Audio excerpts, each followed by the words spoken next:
In Twilight Struggle, the Star Wars cards event is so helpful and timely for the US. Am I the only person singing the John Williams score when I play the event as the American player? So how can the Soviets deal with this one? We will take a look here today on Legendary Tactics. Star Wars is a great event for the American side. Anytime you can draw a card back from the discard pile, it's a good thing, purely from the standpoint of flexibility. The Soviets will have to mitigate this card well. Let's learn more about it now. First of all, the event. Star Wars is a 2-op starred US late war event card. The event can only occur if the US is ahead on the space race track. If that's the case and the event is triggered, the US player can search through the discard pile for a non-scoring card of their choice. The event on the drawn card occurs immediately. Please note, if the condition on the card is not met, the event is not considered played and is instead placed on the discard pile instead of leaving the game. For the USSR, this card speaks to the space race and how best to manage it. Usually the Soviets don't want to advance on the space race track as far as the man in Earth orbit square, as that is where the ops requirement to space race a card increases to 3. This complicates Soviet hand management and makes the US 2-op mid and late war events a real pain to deal with. At the same time, if the Soviets don't stay at least tied with the US player, they are vulnerable to this card, which is a strong US event.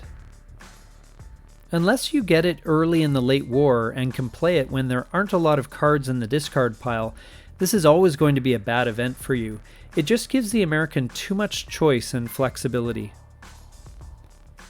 There are some game-ending cards that you should be aware of as well. If you are thinking of triggering this event, beware of cards like War Games, which could end the game prematurely with a US victory, or any number of DEFCON suicide cards such as Duck and Cover, CIA Created, or even How I Learned to Stop Worrying, which could be used to set the DEFCON to 1 on your player turn, costing you the game. It may be that the state of the discard pile is such that the Star Wars event is unplayable for you, and you may be stuck holding on to it if you have no other way to get rid of it.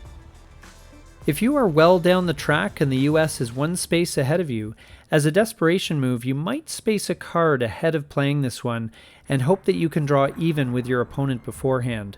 But obviously there are risks to this strategy and everything depends on that die roll. If the US is not ahead of you in the space race at the moment, play this card as soon as you possibly can. Things can change, especially if an event like One Small Step is still around, so don't risk it by putting off playing it for a later time.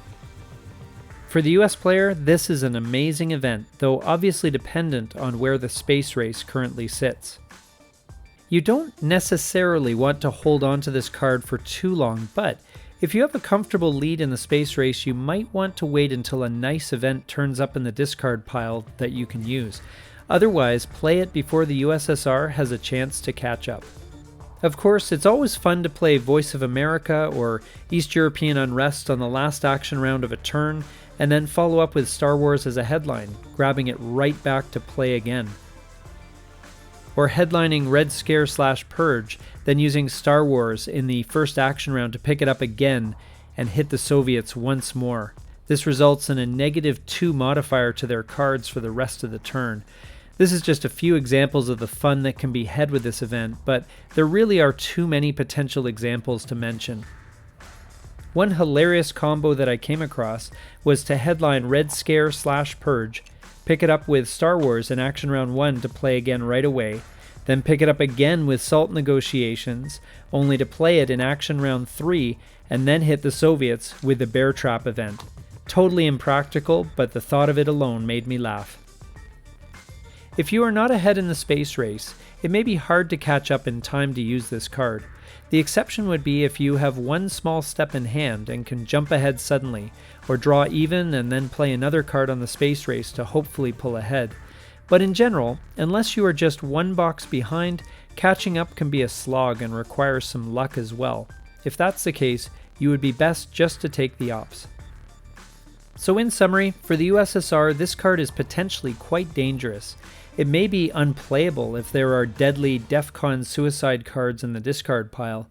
Somewhat ironically, you should send it to space if you can, or play it safely for the operations points if you are ahead in the space race.